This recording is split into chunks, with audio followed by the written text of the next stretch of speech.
उत्तराखंड की राजधानी देहरादून को स्मार्ट बनाने के नाम पर हजारों करोड़ रुपए खर्च किए गए, लेकिन फिर भी स्थिति यह है कि शहर में एक बेहतरीन ड्रेनेज सिस्टम तक नहीं है। स्थिति यह है कि नगर निगम को बरसात से पहले कंट्रोल रूम बनाना पड़ रहा है, क्योंकि बारिश के समय कई इलाकों में भारी जलभराव हो जाता है। ये रिपोर्ट देखिए।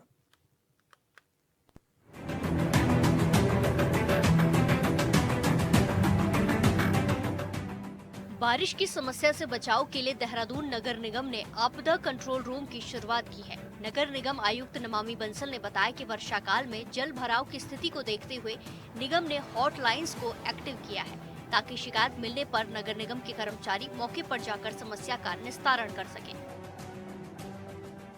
देखिए, जो वर्षा काल के दौरान जगह जगह जल भराव की समस्या आती है, उसी को लेकर के आपदा कंट्रोल रूम में हमारी हॉटलाइंस हमने एक्टिव की हैं। अब क्योंकि वर्षा काल का समय नज़दीक है और इसमें काफ़ी सारे ऐसे हमारे क्रिटिकल जंक्शंस रहते हैं जिसमें कि वाटर लॉगिंग का काफ़ी इशू हो जाता है क्रिएट। तो वहाँ पर पहले तो ऑलरेडी हमने ड्रेन्स के क्लीनिंग का कार्य कराया है, लेकिन यदि कहीं भी जल भराव की समस्या आती है तो उसकी रिपोर्टिंग के लिए, उसकी शिकायतें पब्लिक पहुँचा सके समय नगर निगम तक, उसी के लिए ये आपदा कंट्रोल रूम में हॉटलाइंस एक्टिव की गई हैं। नगर आयुक्त ने कहा कि नगर क्षेत्र के ज्यादातर नालों की सफाई कर दी गई है। फिर भी अगर किसी भी इलाके में जल भराव की समस्या होगी तो उसे कंट्रोल रूम में मिली शिकायत के बाद दूर किया जाएगा। उन्होंने कहा कि शिकायतों के लिए भी टीम गठित की गई है। वहीं निगम के वाटर पंप्स को ठीक कर उसका ट्रायल भी करा लिया जा चुका है। और इसके साथ ही हमने टीम्स का भी गठन किया है। जो हमारे मैकेनिक्स हैं, जो पंप्स नगर निगम के पास में उपलब्ध हैं, वाटर पंप्स, उनको चेक कर लिया गया है, उनका एक ट्रायल भी करा लिया गया है और मैकेनिक्स को भी 24 आवर्स के लिए तैनात कर दिया गया है। तो लगातार जितनी भी इस प्रकार की शिकायतें प्राप्त होंगी उसका ससमय निस्तारण नगर निगम के द्वारा सुनिश्चित किया जाएगा।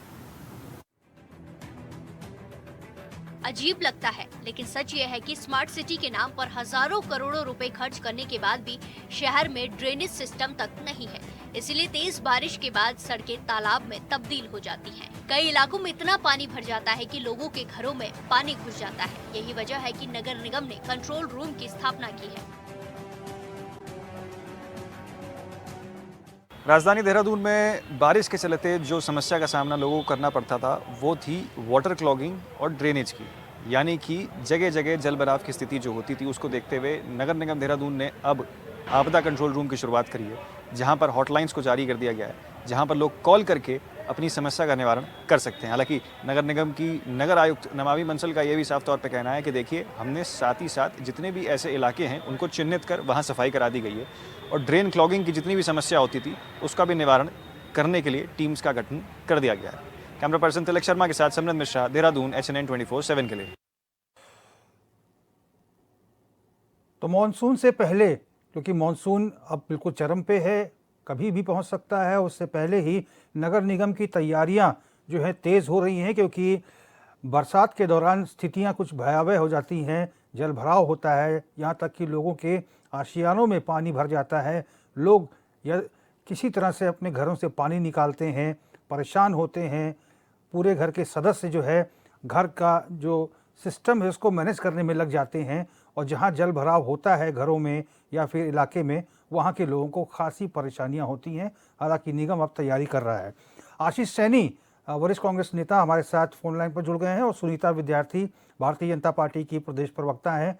दोनों लोगों का हम स्वागत करते हैं। सबसे पहले आशीष सैनी जी, मैं आपके पास आऊँगा। नगर निगम, आशीष सैनी जी, तैयारी कर रहा है, अब हॉटलाइंस जो है उनको एक्टिव कर दिया गया है। किस रूप में देखते हैं नगर निगम की इस पहल को? ये अगर मैं एक कहावत के रूप में बताऊं कि एक मुर्दे को तिलक करने के समान है। यानी आप उसकी बीमारी का इलाज नहीं कर सके, वो व्यक्ति कोई मर गया तो उसने आप उसका तिलक कर रहे हैं। अब यही स्थिति है। नगर निगमों के क्षेत्र में आने वाले जितने नाले हैं उसमें देहरादून की अगर बात करूंगा तो 60% से अधिक पर अतिक्रमण होकर बंद कर दिए गए। जो ये सफाई करते हैं, जो मलबा निकालते हैं, वो दिखावा है। आधा जो खुला हुआ है वहां से निकल गया है, जहाँ ढका हुआ है वहां पे निकला नहीं। बहुत अधिक उन्होंने बोर्ड बदलने का तो काम किया, लेकिन नालों को खुला रखने का काम जो करना था वो नहीं किया है। वो मूल काम है, और ये लगभग सभी नगर निगमों की यही हालत है कि नालों पर अतिक्रमण, जिससे पानी की निकासी होनी है, वो अतिक्रमण हटाए नहीं गए हैं। दूसरी बात, इन्होंने जो कंट्रोल रूम बनाया, तो कंट्रोल रूम की आवश्यकता क्या है? हमारे पास नगर निगम में सफाई नायक और सफाई कर्मचारी मौजूद हैं और वो हर एक जगह की जानकारी उनको है कि कहाँ पर ब्लॉक होता है, कहाँ पर खुलता है। नाला गैंग बनाकर भी इन्होंने विशेष सफाई अभियान चलाया, लेकिन वो उन जगहों पर चलाया जहाँ नालों पर अतिक्रमण नहीं है। पहली चीज तो यही है। दूसरा, जो नालों की जो निकासी है, यानी जो बरसात का पानी जब तेजी से निकलेगा, तो उनको निकलने के लिए जो बाधा बनते हैं, जो भवन, बिल्डिंग या कुछ पुलियाएं या कुछ ऐसे निर्माण जिनसे पानी रुकता है, तो उस पर कार्रवाई करेंगे तो ये ज्यादा अच्छा रहेगा। और फिलहाल तो इन्होंने जो किया है वो केवल एक दिखावा है अखबार की न्यूज बनाने के लिए। बाकी मौके पर उसका कोई लाभ होता दिखेगा नहीं जब तक अतिक्रमण हटेगा नहीं। चलिए जवाब ले लेते हैं। सुनीता विद्यार्थी हमारे साथ बीजेपी प्रवक्ता फोन लाइन पर हैं। सुनीता जी, देखिए अतिक्रमण बड़ी वजह बता रहे हैं यहाँ पर कांग्रेस के नेता आशीष सैनी, और ये भी कह रहे हैं कि जो पहला लाइन इन्होंने बोला तिलक करने वाला, तो शायद आपने सुन ही लिया होगा, मैं नहीं बोलना चाहता उस पर। क्या कुछ आपका कहना है? क्योंकि जैसे ही मानसून आता है नगर निगम के हाथ पांव फूलने लगते हैं और अब आपदा कंट्रोल रूम बनाया जाने वाला है, हॉटलाइंस को एक्टिव किया जाएगा, वाटर पंप्स को अब ठीक कराया जा रहा है। मतलब ये स्थितियां सुनीता जी, क्या लग रहा है कि कब तक सुधरेंगी? ऐसे ही साल दर साल ही तैयारियां रहेंगी कि मानसून से पहले अब ठीक करा लिया, तब ठीक करा लिया? लोग तो परेशान ही हो रहे हैं।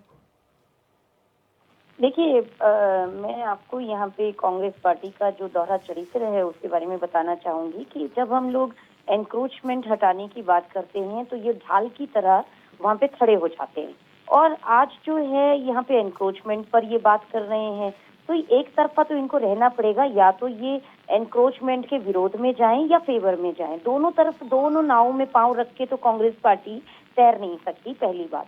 दूसरी बात है कि जो कंट्रोल रूम बनाया गया है, कई बार क्या होता है क्योंकि नगर निगम की अकाउंटेबिलिटी है, इसीलिए उन्होंने एक सुविधा जनता के लिए दी है, जिससे जहाँ पे भी वाटर लॉगिंग या कहीं पे ड्रेनेज लॉगिंग का समस्या कहीं पे आती है, तो वो डायरेक्ट वहाँ पे कॉल करके अपनी समस्याओं से निदान पा सकते हैं। तो ये जनता की सुविधाओं के लिए हमारा एक बहुत ही सराहनीय कदम है, जिसमें नगर निगम अपना कार्य बेहतरी से लेकिन कर रहा सुनीता है। जी, क्या इतना मैन पावर है नगर निगम के पास कि पूरे देहरादून में अगर ब्लॉकेज हो?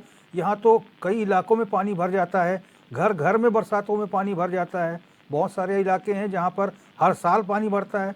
लोगों ने गेट के आगे ये टीन की शेड बना रखी हैं ताकि बरसात में उसको लगाया जा सके, पानी अंदर आने से बचाया जा सके। कहाँ कहाँ तक पहुँचेंगे? जी जी, बिल्कुल सही बात आप कह रहे हैं, और मैंने पहली लाइन में कहा कि नगर निगम की अकाउंटेबिलिटी है कि वो कहीं पे भी इस प्रकार की समस्या होती है तो उसके लिए पहले से ही अपनी तैयारी रखे। इसीलिए सरकार जो इस दिशा में आगे बढ़ रही है, और बहुत बेहतरीन इस बार जो है ये इन्होंने तैयारियां की हैं, क्योंकि जिस प्रकार से मेयर ने अधिकारियों को निर्देशित किया है कि कहीं पे भी वाटर लॉगिंग की समस्या नहीं आनी चाहिए, इसीलिए हम लोग पहले से ही तैयारियां कर रहे हैं। और जहाँ पे लोगों का एनक्रोचमेंट है, देखिए यहाँ पे उनको भी सहयोग करना पड़ेगा कि कहीं पे अगर नालियां या नाले जो हैं बंद हो गए हैं और कहीं पे अतिक्रमण की वजह से बंद हुए हैं, तो उनको नालों के लिए तो रास्ता देना होगा। और दूसरी बात है कि उन्हीं के लिए, उन्हीं के फेवर के लिए वो चीजें हैं, क्योंकि पानी रुकता है तो उन्हीं के घरों में ज्यादातर समस्याएं आती हैं। तो उससे बेटर है कि आप जो है सरकार को सहयोग करें। सरकार जहाँ जहाँ पे वाटर लॉगिंग जिन कारणों से होगी उन कारणों को हटाने का कार्य करेगी। चलिए सुनीता जी, कांग्रेस पार्टी से ये अनुरोध है कि वहाँ पे ढाल की तरह ना खड़े हो जाए, वहाँ पे सहयोग करें। बिल्कुल सुनीता जी, आपके दावों में कितना दम है हम देखेंगे, क्योंकि मानसून आने वाला है। देखेंगे, परखेंगे। हमारे रिपोर्टर्स, हम खुद ग्राउंड पर जाएंगे। बीते वर्ष भी हम ग्राउंड पर थे और तमाम चीज़ों को जनता को दिखाया था। आशीष जी और सुनीता जी, बहुत बहुत धन्यवाद अपना कीमती समय हमें देने के लिए।